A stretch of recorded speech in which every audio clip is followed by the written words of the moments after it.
All right, we got a great interview lined up here. We're going to be talking about the root cause of bloating, which bloating is one of the things that, so many people experience. It can be very, very frustrating. It can be very difficult to figure out exactly what is going on and how to get bloating to go away for good. If you've ever experienced bloating, much like I have, you know that it's like you feel like you can read a whole bunch of different things from around the internet telling you which foods to cut out, telling you how you can approach eating differently and eating smaller meals and doing all these different things, and you apply all this stuff. But it seems though that there are times where bloating still comes back and it's almost like it's a mystery and you can't seem to figure it out. So I decided to have a conversation with Amber Vizzaccaro. She is a natural health practitioner, and her goal is to bring medical medium information to people in a way where they can apply it to their own lives so that she can help people around the world heal from chronic diseases naturally. So let's dive into this interview and learn more about bloating and how to stop it. Okay, so Amber, you've been focused on your health journey for quite a while, it seems. And when I look at the work that you've been doing, both with Instagram, your one-on-one coaching, and the information that you put out, it seems like this has been a bit of a lengthy journey for you in learning all of this sort of stuff and your training that you have in it as well. Let's start by kind of giving a little bit of a background as to what is your background in this, what inspired you to get into looking more into health and helping people in a bit of an alternative way. Sure. So I'm going to start with how I grew up because that's a big piece of this. I grew up with a lot of trauma, and my health journey kind of started with emotional healing, and that opened the gateway to once I started working through traumas and clearing things up. In that sense, I just naturally started feeling like I wanted to eat healthier. I was raised on a standard American diet, very unhealthy, had a lot of kind of underlying health problems as a kid. I was a really colicky baby, just like right out of the gate. And I had really chronic ear infections, sinus infections, strep throat, was always sick, always on antibiotics. I almost didn't graduate from high school because I had missed so many days from being sick. And I didn't know any different. I didn't really think that I had anything major wrong with me. I looked healthy on the outside, but then in my late teens, kind of started to come up and become more prominent. So as I started eating healthier, I learned a lot of what I know through trying a lot of different things and through doing things the wrong way and seeing the outcome of that. So when I first started eating plant-based when I was 18, I went way too fast. I did way too much. I had no idea what I was doing, and I went from eating a standard American diet to doing like high raw, vegan, organic, cleaning up all my products like overnight. And I started gaining weight, and I broke out in acne. And I'm like, what is going on? Because intuitively, I knew that I was on the right path. I knew that I was doing the right thing. So it was a process to navigate that and deconstruct and figure out. Nobody could tell me what the issue was. So I just was reading all the time, researching all the time.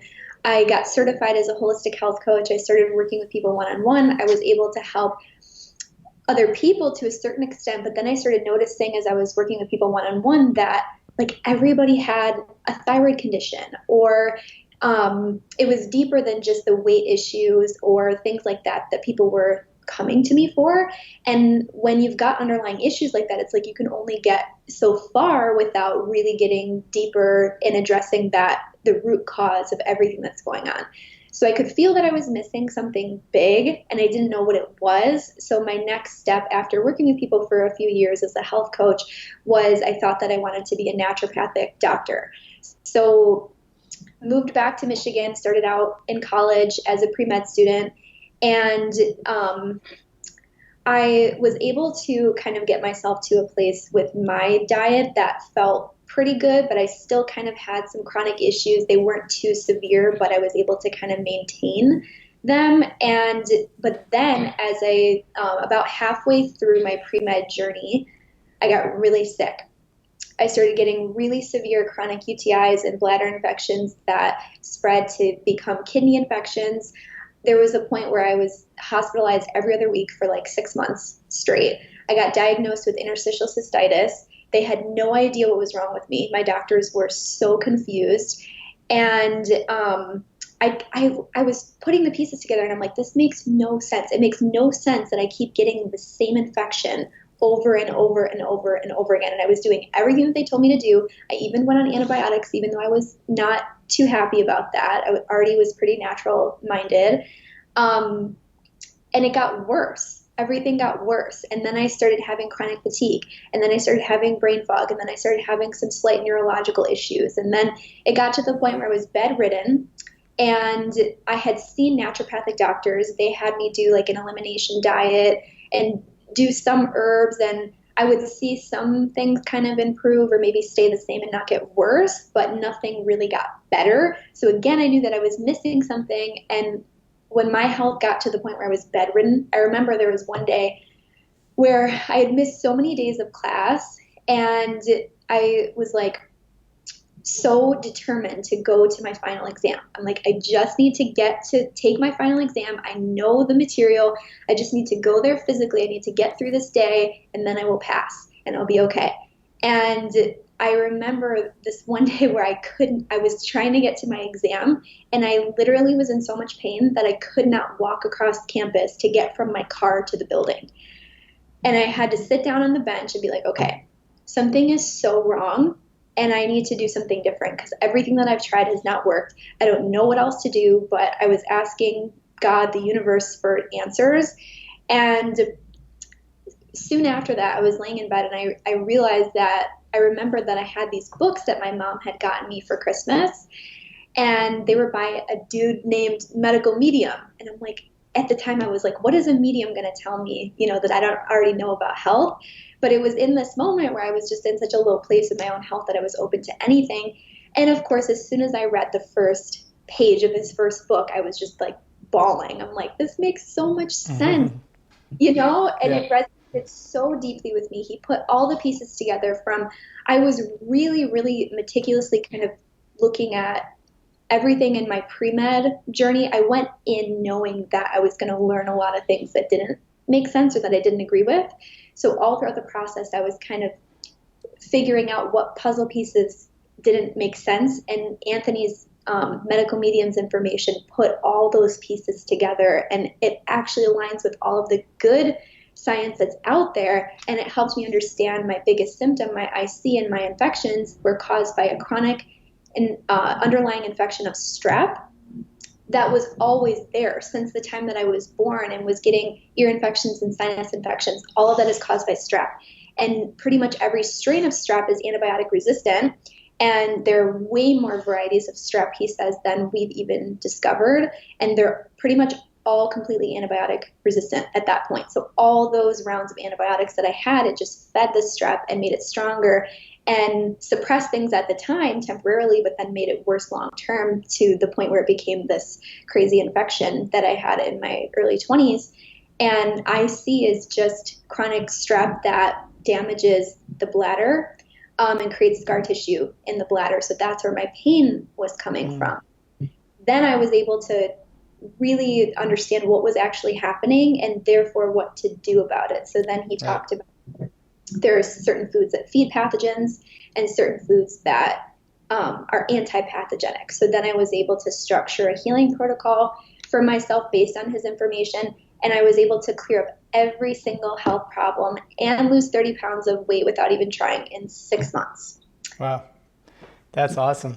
And it's interesting too, because like there's so many things within your story that I, can align with when I was growing up, which kind of led me into the whole health journey and which led me to the medical medium information over the past couple of years as well. I haven't been able to consistently find a protocol that I've been able to do constantly.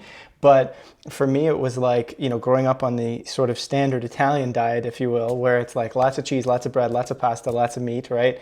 And by the time I was, 17, 18 years old, I was having a ton of gut issues, really bloated, really like stuck, all that sort of stuff. And when I went plant-based, I lost a ton of weight, started to sort of get back into a good position, and then I started to work out a lot. I got bigger, like in a good way, and then all of a sudden stress hit me, And then it was like the diet, nothing was working anymore. And I started to look into the medical medium stuff to understand further, because growing up like you, I had a lot of strep throat when I grew up. I just would have it all the time, to a point where the doctor was suggesting, hey, you should get your tonsils removed.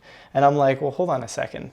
This doesn't make sense. And plus at the time, I'm like, I'm not doing a surgery, because that scared me at the time. I'm like, not interested. So I just kind of grew up with strep throat, and it wasn't until I started to take control of my health journey that I started to have less issues.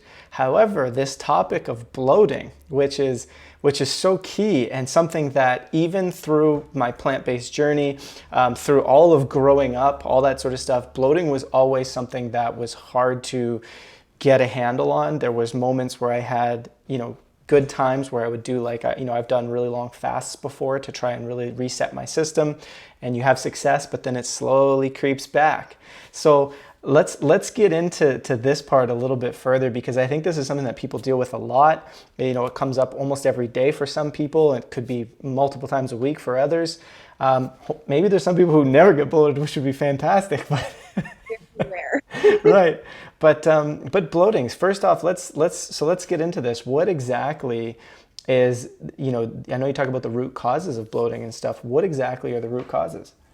Sure. So bloating starts off with two different things. It starts off with having weak hydrochloric acid or depleted hydrochloric acid in the stomach, which that can happen in so many different ways. Most people have that, first of all. That's why Anthony, one of his biggest recommendations is celery juice, because it works to rebuild the hydrochloric acid. Mm-hmm. So you can have depleted HCl from medication use, even mild medication use, from stress, from acids, from poor diet, a whole lot of different things. That's the first root cause, because your stomach acid is needed to break down proteins. So any protein that you take into your body doesn't get fully broken down unless the stomach acid is strong enough to fully denature the protein. And by the way, everything has protein in it. Even a fruit, even a vegetable has some amount of protein in there. So that component will affect every single thing that comes into your body not being fully broken down. Right. And the second component is the liver. So our liver plays a huge role in digestion, and it's responsible for producing the bile that's needed to break down fats. So when you've got a sluggish liver, which most people do, Anthony says 9 out of 10 people right now have a liver problem, and very soon it's going to be 10 out of 10. Your liver is like your main organ of detoxification. It's a huge, almost like a sponge. It soaks up everything that's harmful for you. So every kind of like radiation, pesticides, heavy metals, pathogens love to migrate there. So anybody who's got strep or virus or any kind of pathogen has it sitting in the liver, at least a good amount of the pathogen. So all of those things will clog up the liver and slow it down and start to make it sluggish. Mm-hmm. And when you've got a sluggish liver, it's sluggish also in its bile production. So then you become not really able to break down fats adequately either. So again, even fruits and even vegetables have some amount of fat in there. So what happens with those two components is then everything that comes into your body doesn't get fully broken down the right way. Right. So then you have this somewhat undigested food product that will have to move from your stomach into your intestines, and your intestines will kind of do the best job that they can of absorbing what they can from the food, but it's not fully broken down. So some of that will end up sinking to the bottom of the intestines as undigested food product buildup, which will rot over time. And that, what Anthony calls gut rot, will produce ammonia gas. The ammonia gas is what causes bloating. Mm-hmm. So, and it can also, ammonia gas can also float up. It's not as common, but it can also cause some tension up, even like up to the shoulders, he says. But wow. Usually it's concentrated in the abdominal area, and that's the main cause of bloating. Right. So that's pretty interesting, because there's a lot of stuff with regards to like some people will say, oh, if I only eat certain foods, I will get bloated. Whereas if I don't, like for example, chickpeas would always be something that I'd have a really hard time with. Now, is that because my body's having a really difficult time breaking down that chickpea, as opposed to say like tempeh, which is also higher in protein, but I would have a much easier time doing that. Any thoughts on why that would be? Okay. So first of all, there's two components to that. So beans, all beans, including chickpeas, are pretty high in fat. Hmm. So that tempeh is not as high in fat. So you could have an easier time breaking that down because you've got more of a liver issue than a stomach acid issue. Because you've been doing celery juice, haven't you? I have. I was doing it for a while, and then I recently went on some trips, and it all kind of becomes difficult. So, I know I look like a crazy person sometimes bringing my juicer with me in my suitcase. yeah. But yeah, so you're with the celery juice, you're building up your stomach acid, so you're going to have an easier time breaking down things that are higher in protein versus things that are higher in fat. You might still need some liver Hmm. work, so that can be a component. But chickpeas especially um, feeds strep.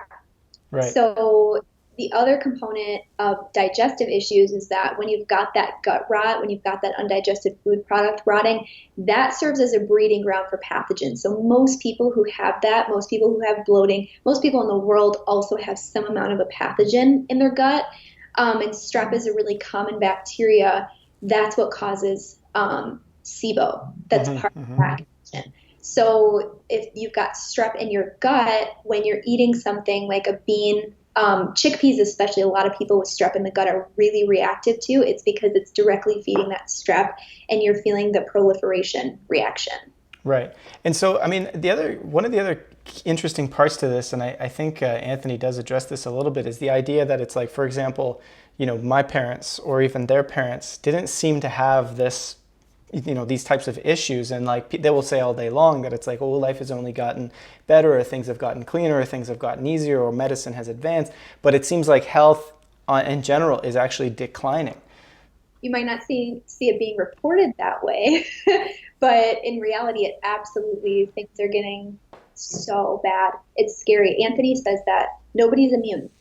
Right. I've worked with even a lot of health bloggers and other health coaches and nurses and other medical professionals, and it's like nobody's immune. Even people who are eating or have been eating somewhat healthy according to you know standard like normal standards are not necessarily immune. We all have to be focusing on eliminating the four causes of illness, which are radiation, toxic heavy metals, pathogens, and pesticides, because we are being bombarded, and Hmm.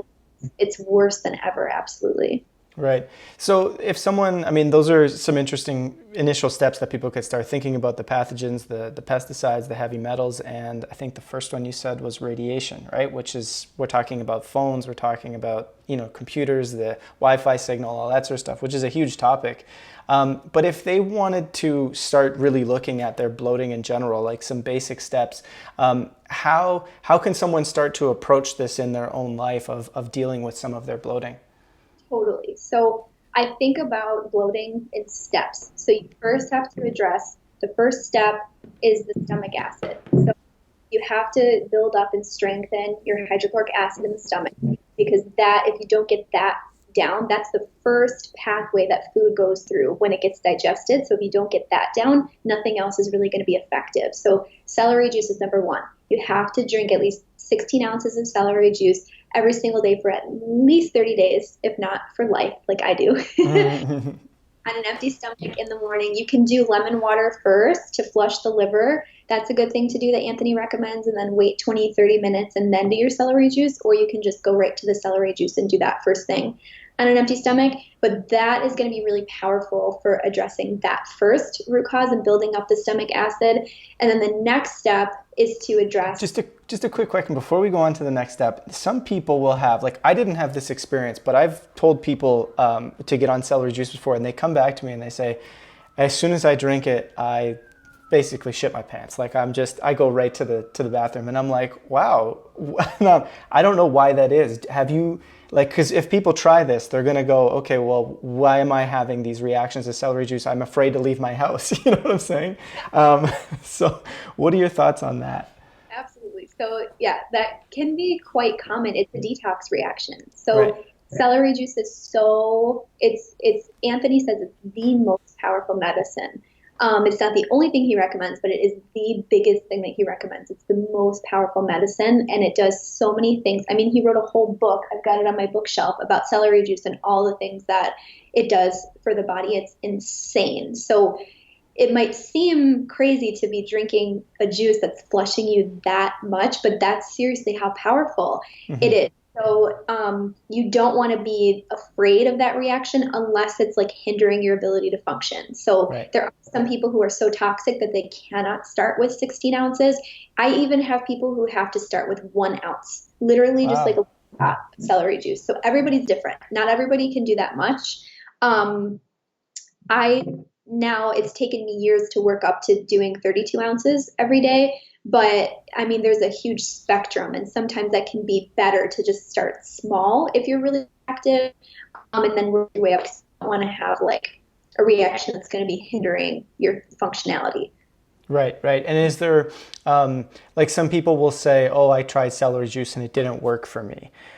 Is there a minimum amount of time, or is there a certain amount you should be trying to have for you to sort of see and notice the results, or, you know?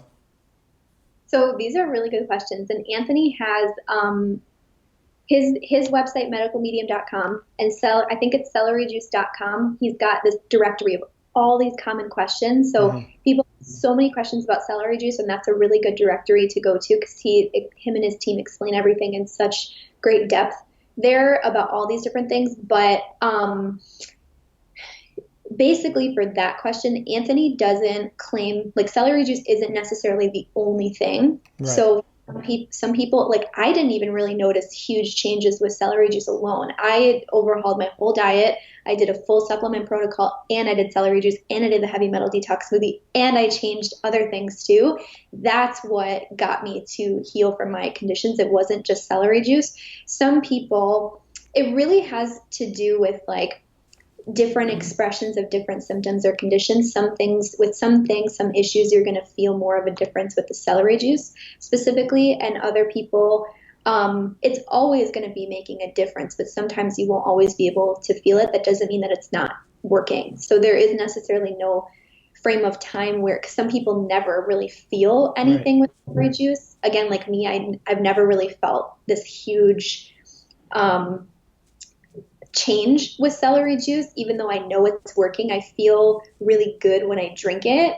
But it definitely never gave me like an explosive digestive reaction or Right, anything. right, right. Yeah, and it's interesting because, this approach is looking at things from a more holistic manner. You have to look at, I mean, I have friends who are oncologists, and they often say, like, I always tell my patients where it's like, if you're not overhauling like almost every aspect of your life, all the way down to the stress, the routine you have, all that sort of stuff, it's like there's not like some medicine or something that's going to come in and just take care of everything, right? And that, that's always been something that I've even seen in my own journey is it's, I did the whole overhaul too back in the day. And it was like, when you do that and everything changes, that's when you're like, wow, okay, I'm seeing these huge differences.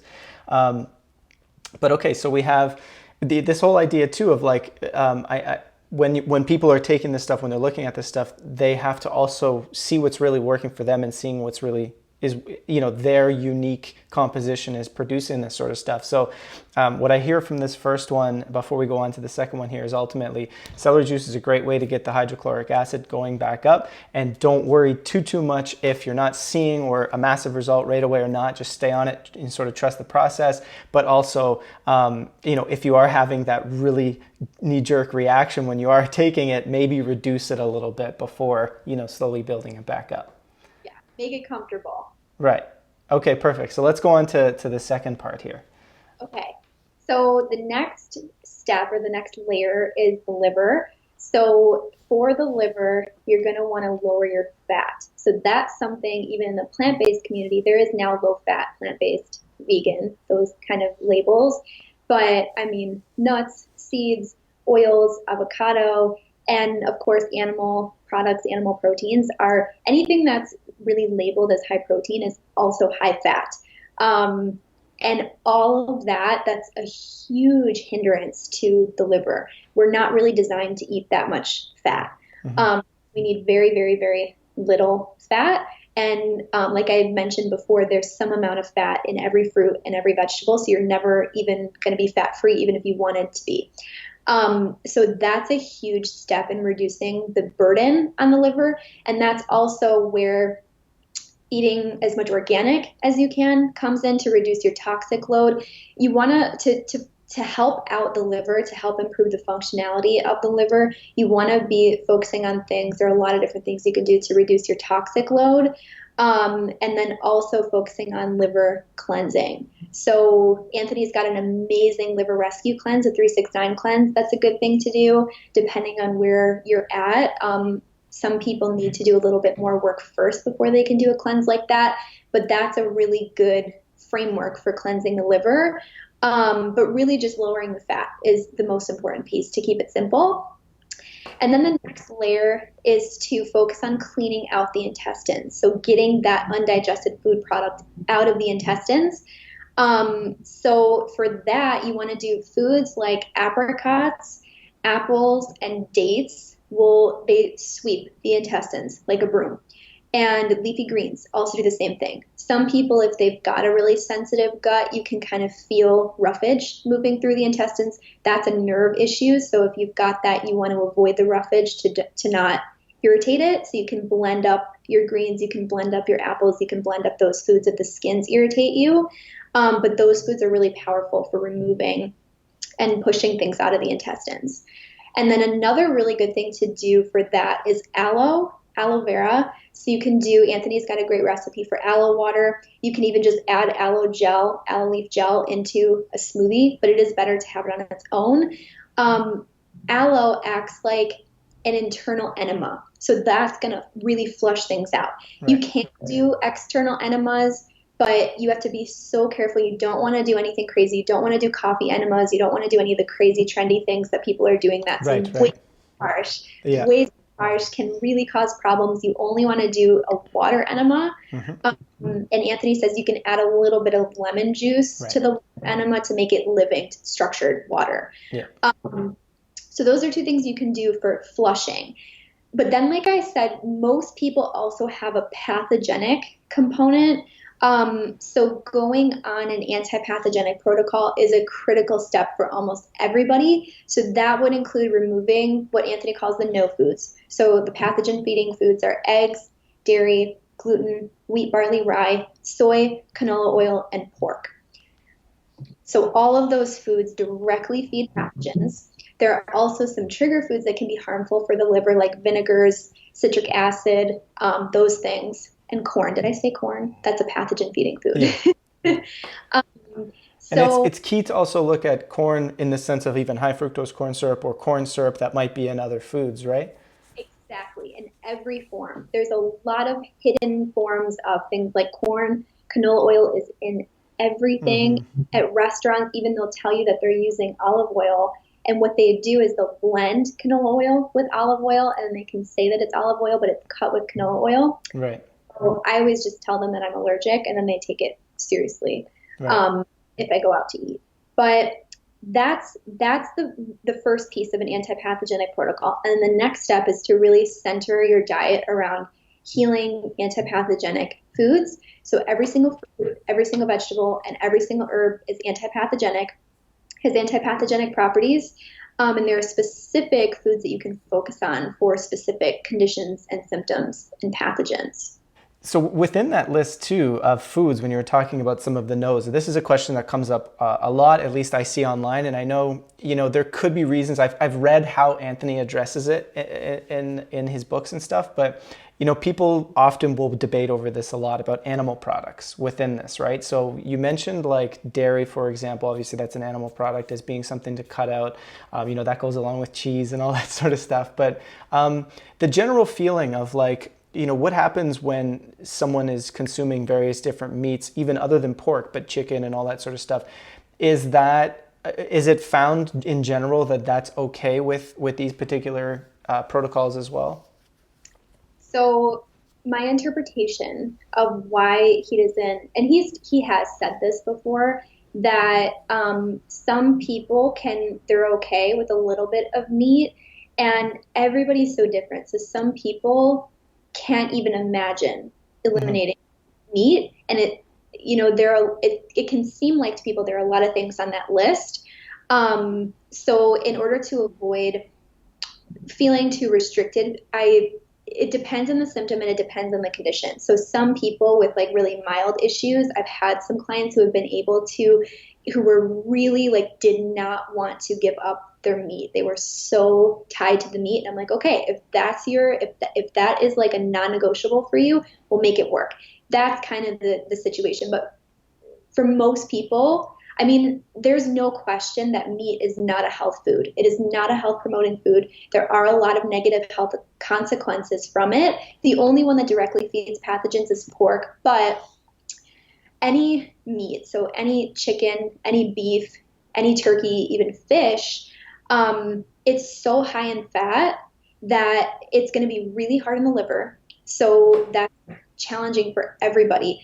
But also, a really big factor with that is that when an animal is killed, when an animal dies, even if it's done humanely, the animal knows instinctively there is so copious amounts of adrenaline that get released, and it's the most toxic form of adrenaline.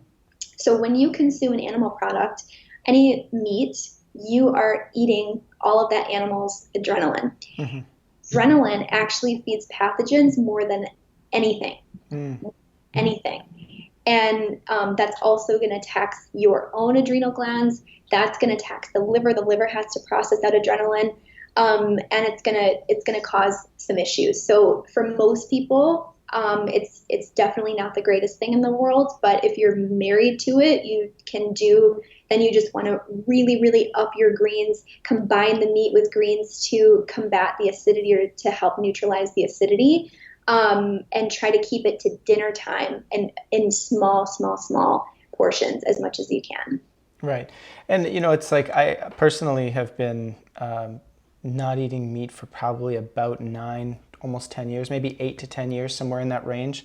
And the one question that when people bring up, and I haven't taken the time to fully look into answer this, I intuitively just say, well, I know that's potentially not true. Like I really feel like it's not true, but that's usually what I tell people. But I said, you know what, you do it feels right for you. But people will ask the question, but some people just need meat, like they just need it, right? What are your thoughts on that part?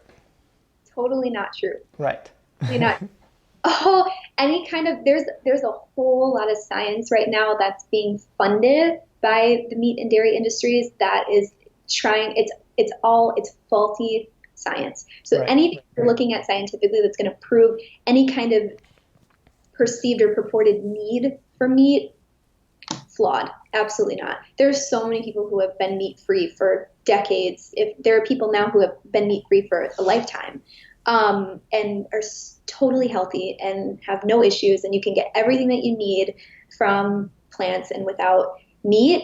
I think that most people, sometimes I think that ends up being kind of a justification.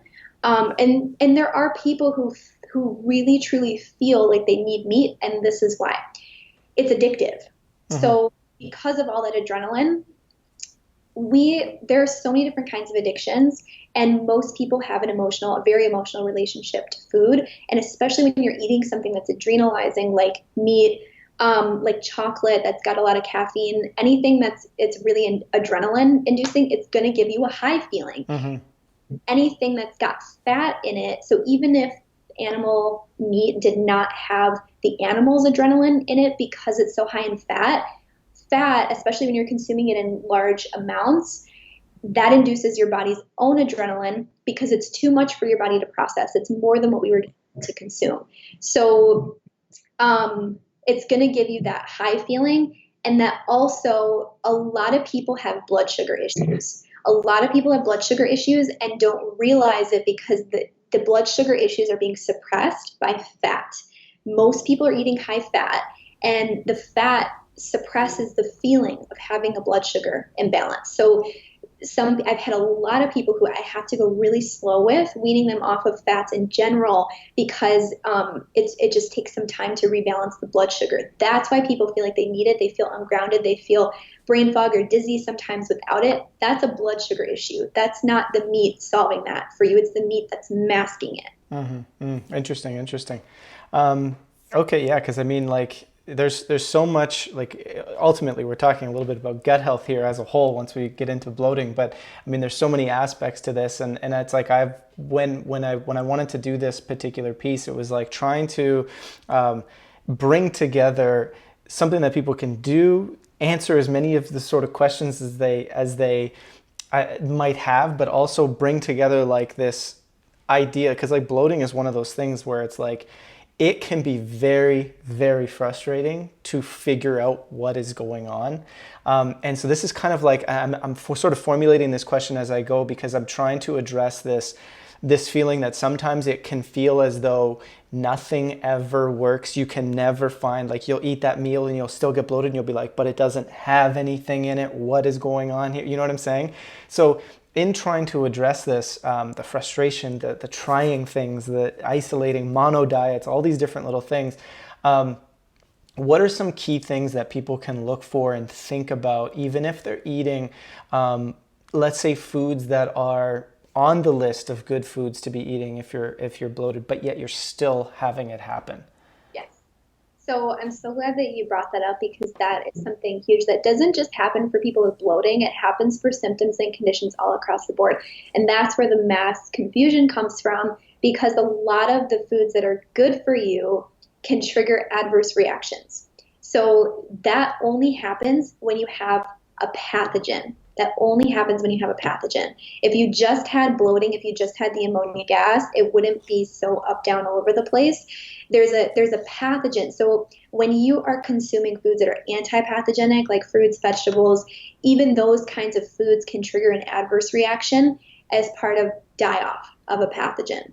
So for most people, it's very up, down, and confusing for a while, and you have to just kind of reinforcing the information and really tune into your intuition. So, like, intuitively, what feels right to you? Does it feel right to eat more plant-based? Does it feel right to go against that? Like, what does that feel like to you and your body? Because when you have symptoms, you're going to constantly kind of run your mind through all these thoughts, like, am I doing the right thing? I need to try this.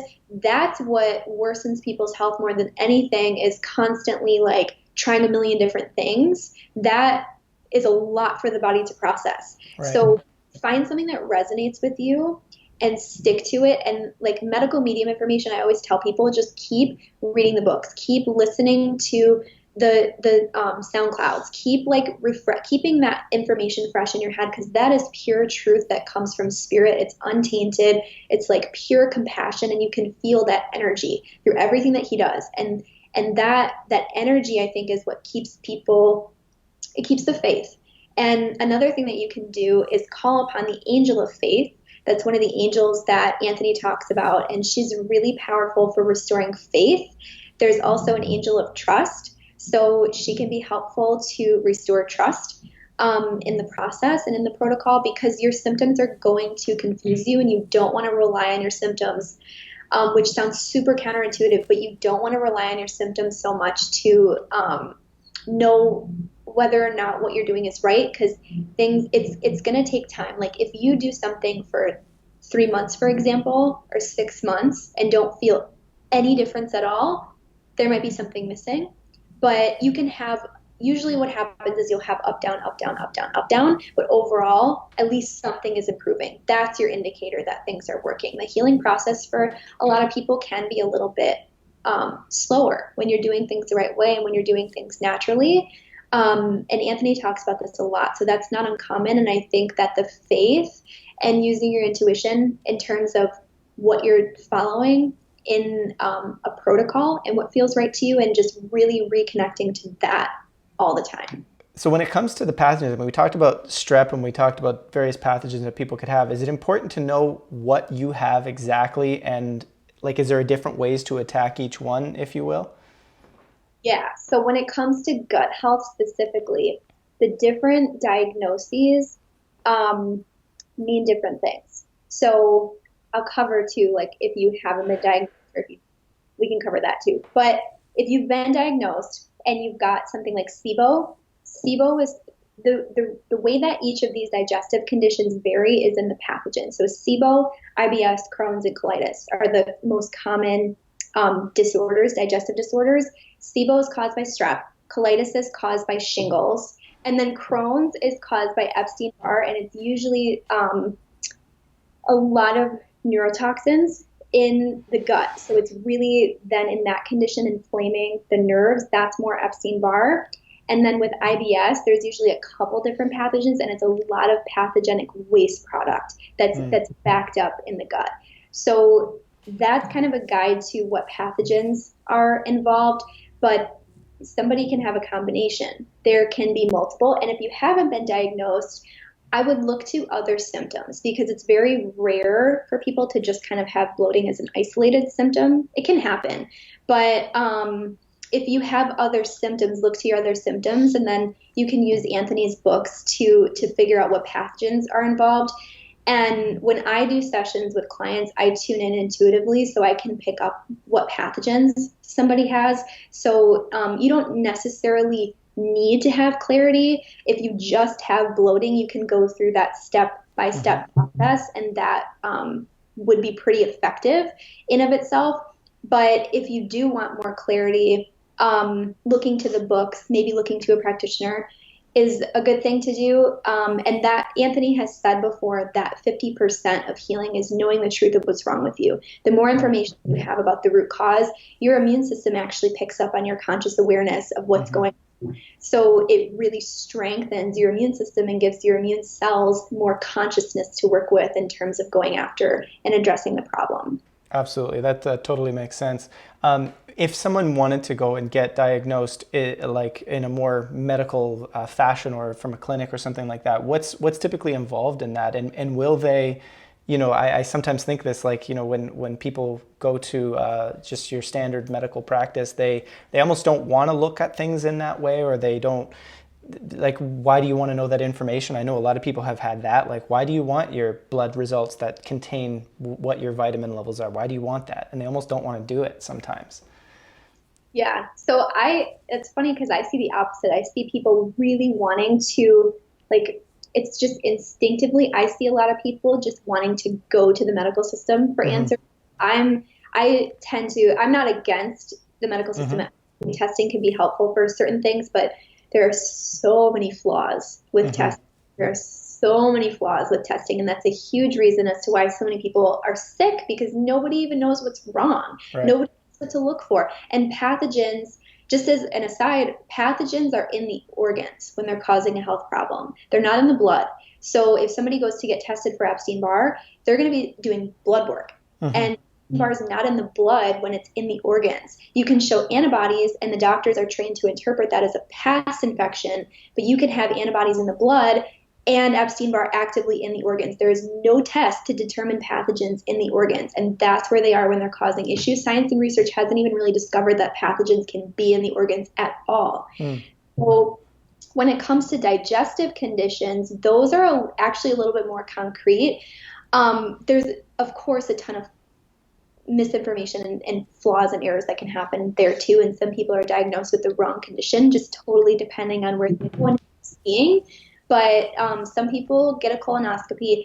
I don't usually recommend that because that can be quite inflammatory and potentially damaging and potentially harmful for people. So if you're just purely wanting to get a colonoscopy to get more clarity on what's going on for you, I do not recommend it unless it's absolutely necessary. SIBO is a lot easier to test for because they just do a breath test, but there are people who have SIBO who test negative. So I don't always recommend going the route of conventional testing. It's really your symptoms hold a lot of the answers, and it has so much really good information about what's going on in your body based on your symptoms. Right.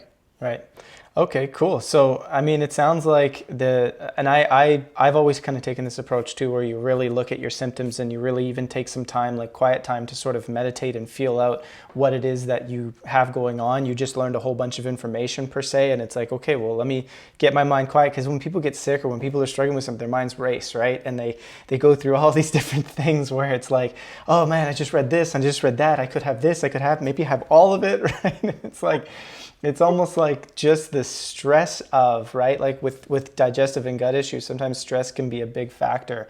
And the one last thing I want to sort of get your take on here about bloating, There are a lot of different perspectives out there when it comes to health, and it's very layered and nuanced when it starts to get into this. But people will say, oh, it's only your emotions and your traumas that are causing specific health issues. You wouldn't have anything if it wasn't for that. Now, I mean, I myself see that it's part of it, but it's not the whole picture. But I'd love to hear your thoughts. Very intuitive. You're exactly right. And just so you guys know, I was like the epitome of that kind of person or practitioner. When I first started out as health coaching, I was so heavily focused on the law of attraction in terms of applying that into my health practice. So the law of attraction claims that every single health problem is something that you created and that there's an emotional root cause. And so for me, with weight issues and with my skin, I was looking at all of those emotional components, doing the affirmations every day, doing like intense work around releasing all of that, and nothing got better, and it continued to get worse until I did the right physical things years later. So definitely there's an emotional component, but it's not the root cause. It's not the root cause. The correlation is that any emotion induces a form of adrenaline. There are 56 different blends of adrenaline that hasn't been discovered by science. It's something that Anthony talks about. Different blends of adrenaline for different emotions in different situations. So your anger, your fear, your frustration, your whatever emotion releases adrenaline, and especially the lower emotions release more toxic forms of adrenaline. That adrenaline, again, feeds pathogens more than anything, puts a huge strain on your liver. It's corrosive to your body tissues like battery acid. It affects everything in your body negatively. So in of itself, stress, emotional distress, emotions in general can have a component on wearing down your system, depleting the immune system, and making you more susceptible to contracting an illness or a pathogen, but they do not directly cause health problems. It's the adrenaline that, especially if somebody's already got something in their system and experiences an emotional event, that's going to feed and exacerbate everything. So I have seen that in my own life before I really figured out Anthony's information, where I already had issues, and then every time that I would have a huge stressful event, everything would get worse. It's not that the stress is the cause, it's that the stress is like throwing gasoline on a fire, basically. Yeah. Nice. Well said.